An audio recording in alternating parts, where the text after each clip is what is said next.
On social media, people started requesting songs. They'd come up with their own topics, and I would rise to the challenge. This song is about the Sycamore Gap Tree. I had comments on both TikTok and Instagram asking me to tackle this subject matter. And actually at first, I didn't want to dwell on the felling. I think we can all agree that the people who cut it down are delinquents, right? That they were in the wrong. And that potentially they did this for clout, or maybe depressingly, just to give them some sense of purpose or meaning. Like they'd actually done something with their inferior lives. I did not want to immortalise these men. Yet, I couldn't really find another way into the subject matter. This is perhaps the bit where I acknowledge that I live in the south of England, on the south coast.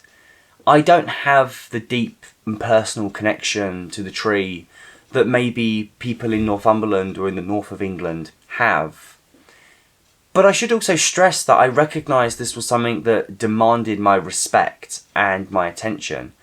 You know, I still had to do my due diligence researching this topic and understanding the significance of its felling. Yes, there are arguably more important things out there. For example, you know, the first song on this EP is about the 7/7 bombing, a horrible terrorist attack that resulted in people dying.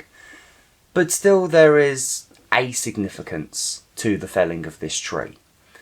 This tree did mean something to some people, whether that be the might of Mother Nature, or simply the tranquility of this environment, and the tree being somewhere where you can feel at peace and at one with the earth, without the stresses and the distractions of our modern civilization.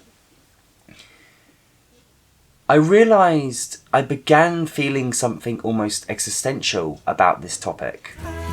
In chorus, I'll mention like, "I'll never see you grow," and I reference 100 years or more. I realised how the lifespan of a tree dwarfs the lifespan of a human being. That now, I, living hundreds of miles away, I would have to travel so far to see this tree, which now no longer stands. And for it to get to the size and the might of what it was only a couple of years ago, it will take 100 years or more for it to grow to that state, by which time I'll be long in the ground. There was something about that, I don't want to say that made me feel small, but did kind of hold a meaning to me. Sort of had this, I had a moment. I mentioned Spirit of London, and it's interesting because both of these songs use quite foundational chords, right? Especially, and both of them are in the same key as well. It's worth mentioning that there are only so many keys, there are only so many chords. And so sometimes it is a case of using the same building blocks but in different ways and rearranging them. And in a strange way, Sycamore Gap was somewhat inspired by Spirit of London.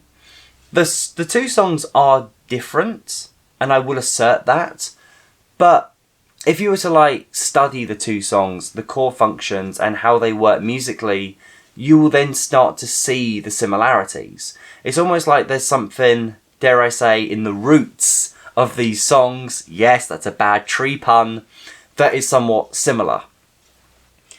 But I also, dare I say, admire the way that I was able to create two very distinct songs, despite them using perhaps similar frameworks in terms of their compositions.